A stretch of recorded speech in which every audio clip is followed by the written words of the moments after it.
স্বীকার করবেন যে ঈদ উপলক্ষে যা আপনার পুঁজি ক্যাশ আছে তাই দিয়ে ছেলে মেয়ে মা আপনার মা বাপ বুড়ো বুড়ি আছে তাকে দিয়েছেন, ছেলে মেয়ে দিয়েছেন, বউরেও দিয়েছেন, দিতে লাস্টে নিজে একটা নতুন লুঙ্গি কেনার পয়সা নাই, পুরন লুঙ্গি পরে ঈদ করছেন, আছেন না নাই? এভাবে আপনি করতেছেন, তাতে আপনার পর কোনোদিন আফসোস করে না, কোনোদিন বলে না যে তুমি আমারে 2200 টাকা দিয়ে শাড়ি না দিয়ে আমারে 1100 টাকা দিয়ে একটা শাড়ি দিয়ে আর 1100 টাকা দিয়ে তুমি একটা লুঙ্গি কিনতে, তা কবে না। সে শাড়ি পাইয়ে খুশি, কিন্তু আপনি লুঙ্গি কেনেন নাই তা বলবে না।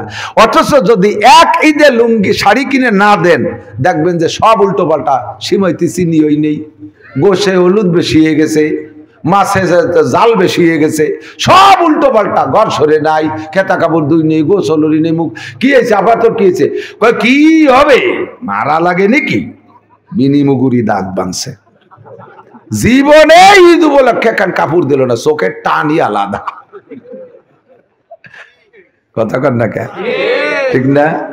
মহিলারা রাগ গিয়ে ব্যথা হয়ে যাচ্ছে, আমার বাজি কুশইটে হুজুর কয়েন চাইছে, সে সাথে জম্মের কথা কবরে মাসি, তাই আর একবার এ জায়গায় আসি আর না আসি,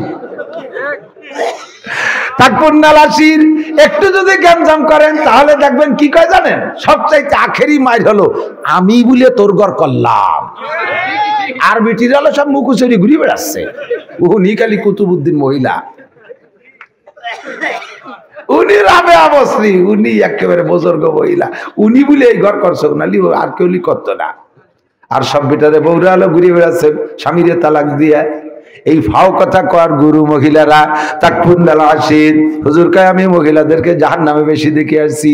আবার মহিলাদের দোষ হলো বাচ্চা কাচ্চারা বদ্ধ করো এইভাবে, তোরে সাপে খাক বাঘে খাক গাড়ির তলে পড়ে মর, দোয়া যখন করছে, আরে আর কে দোয়া কবুল না হলিও হুজুর এইটা দেখে খুশিতে কয় জিবরাইল তুমি যদি আজকে আমারে সফর না করাইতে এইটা দেখতে পারতাম না। খুশিতে সাল্লাহ রাকাত 2 রাকাত নামাজ পড়ে নেছে।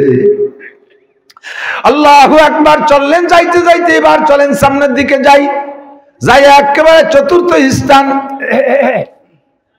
কোথায় কোথায় দেখাইছে, ইয়াসরিব, প্রথম মদিনা, তারপরে বাইতুল্লাহ, এরপরে হযরত মুসা আলাইহিস সালাতু ওয়াস সালাম তুর পাহাড়, চতুর্থ নম্বর স্থানে নিয়ে গেছে, যাইয়া দেখাইলেন কয়টা কোন জায়গা, কয়টা হলো মাদায়েন। এটা কষ্ট হয়ে যাচ্ছে নাকি? মাদায়েন শহর, এ মাদায়েন কি কয় যে এক রেস্তায় আপনার তাওই বাড়ি। তো কিরম তাওই বাড়ি, আমার তো কোনো ভাই বিরাদার নাই যে বিয়ে দিলাম আর তাওই বাড়ি হলো। কয় যে মুসা আলাইহিস সালাম নবী, আপনিও নবী, মুসা আলাইহিস সালামের শ্বশুর বাড়ি শুআয়ব আলাইহিস সালামের বাড়ি, সেই হিসেবে আপনার তাওই বাড়ি। দেখে খুশিতে হুজুর সাল্লাল্লাহু আলাইহি ওয়াসাল্লাম ভালো একটা জায়গা বেড়াইতে আসলাম, জীবনে আত্মীয় বাড়ি বেড়ানোর জায়গা পাই না, তাওই বাড়ি বেড়াই গেলাম, 2 রাকাত নামাজ পড়লেন, 4টে পয়েন্ট দেখানোর পরে তারপরে বাইতুল মুকাদ্দাস নিয়ে গেছে। বাইতুল মুকাদ্দাস নিয়ে নবীকে মসজিদের মধ্যে ঢুকাই দিয়ে জিবরাইল পিছনে বাইরে দাঁড়াই রয়েছে। হুজুর কয় জিবরাইল বাইরে কেন আমার সাথে আসেন? কয় একটু কাজ আছে সারিয়েছি। কয় কি কাজ? কয় মোটরসাইকেল খান্ডে একটু গাড় লক করে দিয়েছি, বুরাক একটু বাঁধিয়ে দিয়েছি। হুজুর কয় বুরাক কি চলে যাবে নাকি? বুরাক জান্নাতি বুরাক, ওরা আল্লাহ পাঠাইছে আমার নিয়ে জন্য, ওকে বলাই চলে যাবে নাকি তুমি বানবা? কয় না, সফরটার নাম হলো শিক্ষা সফর, আপনাকে শিখাই দেবো, উম্মতরে শিখাই দেবেন মসজিদে যাওয়ার সময় বাইরে যেন তার যানবাহনটাকে যত্ন করে রেখে যায়, মোটরসাইকেল খান্ডে যেন কমপক্ষে ঘাড় লক করে যায়, সাইকেল খান্ডে যেন ব্যাক লক করে যায়, গাড়িটারে যেন যত্ন সহকারে সাইড মতো কায়দা মতো রেখে যায়। আমি এই যে গাড়িটা নিয়ে আসছি, এই গাড়িটা প্রথম কিনার 1 সপ্তাহ পরে যাইতেছি ভাঙ্গা, জয় বাংলা পার হওয়ার পর ওখানে একটা জোগাড় দিয়ে একটা জায়গা আছে, জোগাড় দিয়া মসজিদ আছে রাস্তার পাশে, আসরের নামাজ পড়বো বিদায় মসজিদে ঢুকছি। আমি মসজিদের ভিতরে, আমার সফর সঙ্গী ড্রাইভার আর একটা ছেলে, ওরা কেবল অজু বানায় মসজিদে যাবে, রাস্তার পাশে সাইড করে রাখা গাড়ি, ইতিমধ্যে ওই যে চায়না কোম্পানির বড় বড় লরি, ওই 2টা পাল্লা দিয়ে চালাইতে চালাইতে এসে আমার গাড়িটার সাইডে লাগাই দিয়া একটা পাল্লা খুলিয়ে নামাই ফেলাইছে। ছোট্ট ফস করে একটা শব্দ হলো, অত বড় গাড়ির বাড়ি থেকে আমার এই মাসিতে নাকি, এর নামই ওরা কয় প্লাস্টিক, এই প্লাস্টিকের খলপা খুলি বেলাইছে।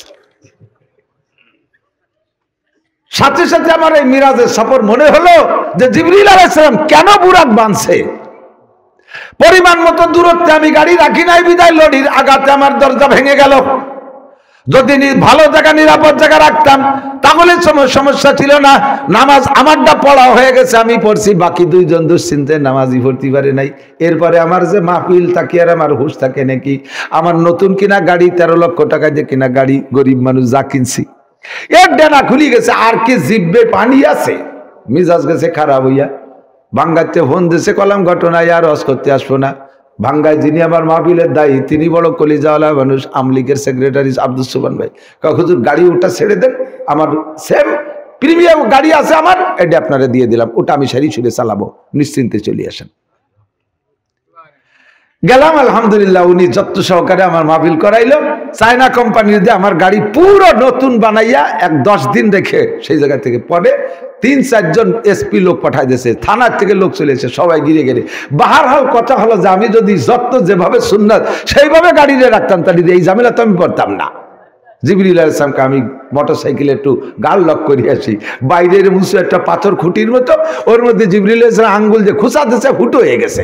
সুবহানাল্লাহ, কোনো ড্রিল মেশিন লাগে নাই, আঙ্গুল যে খুঁচা দিয়েছে ফুটো হয়ে গেছে, ওর মধ্যে রশি ভরিয়ে দিয়ে বুড়াকে বাঁধতে দিয়েছে। সেখানে হুজুর 2 রাকাত নামাজ পড়াইলেন, সমস্ত নবী রাসূলরা মুসল্লি, ফেরেশতারা মুসল্লি। এরপরে নিয়ে গেল 6 আসমান, তো গেছেন হুজুর, নিয়ে গেছে 6 আসমান, যে যে জায়গা যা দেখার দরকার দেখলেন। 7ম আসমানে যখন উঠে গেছে, যে দেখে বিশাল একটা গাছ, ওই গাছের নিচে এক বুড়ো বসা। 6 নম্বর আসমান তো আপনাকে বলা হয়েছে, এই জন্য আমি করলাম না, কিন্তু 7ম আসমানে যাইয়া দেখে গাছ তলে এক বুড়ো বসা, ওই বুড়োর ডাইনে বামে ছোট ছোট পোলা পান বসা। আল্লাহু আকবার। জিজ্ঞেস করলেন মান হাউলা ইয়া মুরাব্বি, নবী আলাইহিস সালাম জিজ্ঞেস করেন আমান আনতা ইয়া মুরাব্বি, আগে বলেন আপনি কে? মুরাব্বি জবাব দিছেন আনা ইব্রাহিম আলাইহিস সালাতু ওয়াস সালাম মিল্লাত আবিকুম ইব্রাহিম, আমি তোমাদের জাতির পিতা ইব্রাহিম আলাইহিস সালাম। কন্না আল্লাহু আকবার। আপনার সামনে এই বাচ্চা কাচ্চারা কারা? এই বাচ্চা কাচ্চাগুলো হলো আপনার উম্মতের দুনিয়ায় যে সকল মানুষের ছোট ছোট নাবালেগ শিশু বাচ্চা মারা যায়, ছোট ছোট শিশু বাচ্চা মারা যায়, ওই শিশু বাচ্চাদের মা বাবা গার্জিয়ানদের ধারণা অনুযায়ী আল্লাহ পাক আমার এই বক্তব্যে নিবর্তি করে দেয়, দুনিয়ায় যে সকল আব্বাদের বাচ্চা মাদের বাচ্চা মারা গেছে, আব্বা মার নিয়ে যদি থাকে আমার ছেলেটা হাফেজ হবে, আলেম হবে, মাওলানা হবে, মুফতি হবে, আমার ছেলেটা কোরআন পড়বে, দিনদার হবে, তাহলে এই ছেলেগুলোকে আমার এই ডাইন পাশের মক্তবে ভর্তি করানো হয়। আর যে সকল বাচ্চাদের মা বাপ গার্জিয়ানরা তারা নিয়ত রাখছে আমার ছেলেটা সালমান শাহ হবে, আমারটা মমতাজ মনির খান আলমগীর হবে, চলচ্চিত্রের নায়ক নায়িকা হবে, আমার মেয়েটা ইনশাআল্লাহ ভবিষ্যতে পরিমণি হবে, আমারটা রুনা লাইলা সাবিনা ইয়াসমিন হবে, এইরকম নিয়ত আছে যাদের, তাদের বাচ্চাগুলোকে আমার বাম পাশের মক্তবে ভর্তি করা হয়। বাচ্চাদের কোনো দোষ নাই, এই বাচ্চারা কিয়ামতে ফয়সালার পরে সব বাচ্চারাই জান্নাতি, কারণ ওদের কত গুনাহ আমলনামা লেখার আগে, আমলনামা তৈরি হওয়ার আগে, ওদের নামে দপ্তর তৈরি হওয়ার আগে ওরা মারা গেছে, কাজেই ওদের কোনো দোষ নাই, ওরা মাসুম, ওরা জান্নাতি হবে। তবে আগে ভাগ করে বসানো হয়েছে, এই যে সকল সন্তানদের আব্বা মা এই নিয়ত করেছিল তাদের বাচ্চাগুলোকে বাম পাশে দেওয়া হয়েছে, কিয়ামতে বাচ্চারা আব্বা মার নামে অভিযোগ করবে রব্বানা ইন্না তানা সাদাতানা ওয়া কুবারানা ফাদাল্লুনা সাবিল রব্বানা আতিহিম দাফাইনা মিনাল আযাব ওয়া লানহুম লানান কাবীরা রব্বানা আরিনাল লাযাইনি আদাল্লানা মিনাল জিন্নি ওয়াল ইনসি নাজআলহুমা তাহতা আকদামিনা লায়াকলিয়াকুনা মিনাল আসফালিন।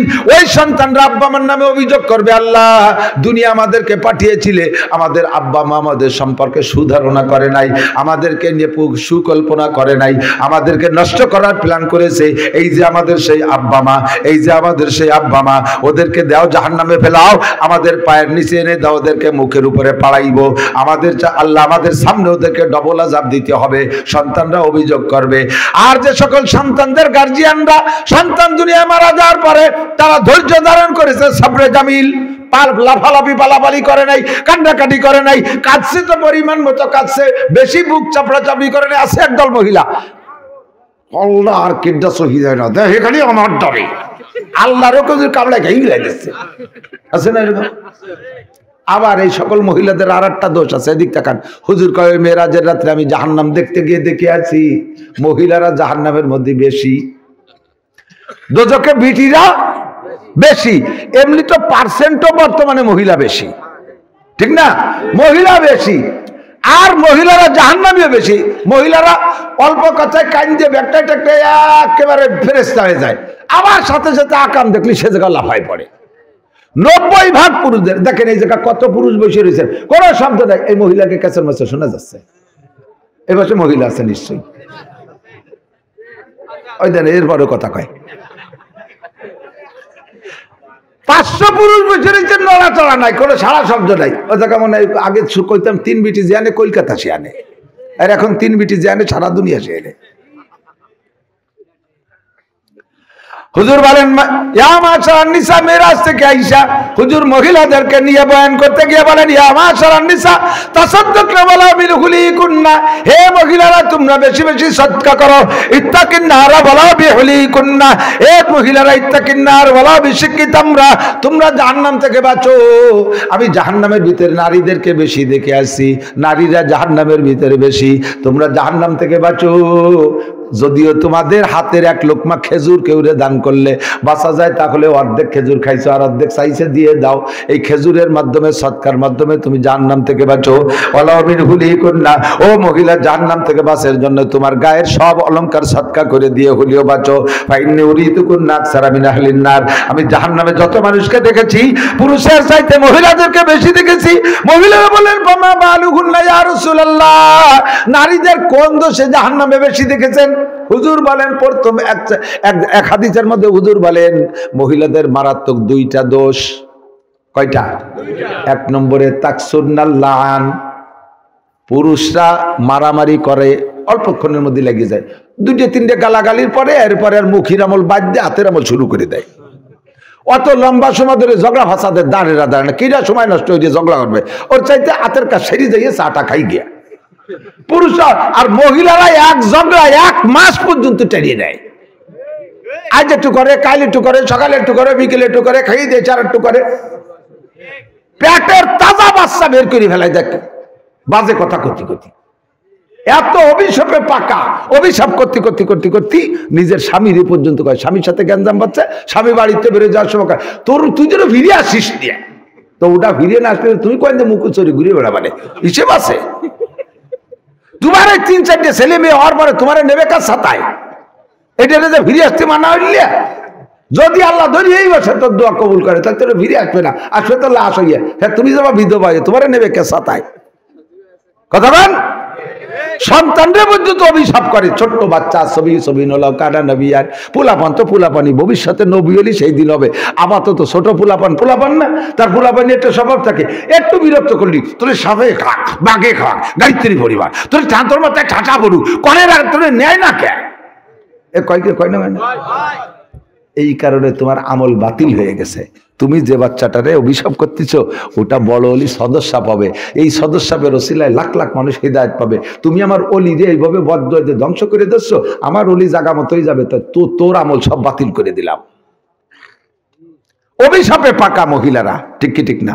মারামারি করে খুব পরে, কিন্তু অভিশাপ করে অকাতরে। আর এত পচা কথা বাপ বেটায় যা কইতে না পারে মায় জিতে তাই কইয়ারে, এত পচা কথা বিটিরা কতি পারে, এই কথা কই সব শেষ।